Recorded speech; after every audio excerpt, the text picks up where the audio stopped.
বাতাদিয়াদি দোষেন মদ ভক্ত মাম নচ স্মরেত অহম স্মরামি মদ ভক্তা নয়ামি পরমম গতিম।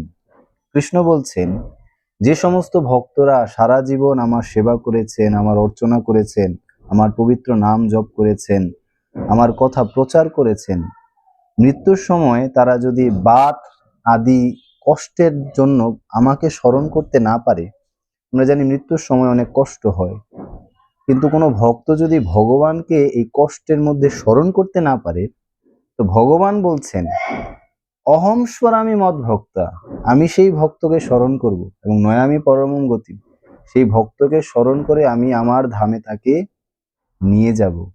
এজন্য আমাদের চিন্তা করার কোনো প্রয়োজন নেই। যদি আমরা সারা জীবন কৃষ্ণের ভজনা করি, কৃষ্ণের নির্দেশ অনুযায়ী চলি, মৃত্যুর সময় হতে পারে আমাদের অনেক কষ্ট, আমাদের কণ্ঠ অবরুদ্ধ হয়ে যেতে পারে, আমরা কর্ণধারা শ্রবণ করতে না পারি, কিন্তু গোবিন্দ বলছেন তিনি স্মরণ করবেন সেই ভক্তকে এবং স্মরণ করে তিনি তাকে তার নিজ আলোয় নিয়ে যাবেন।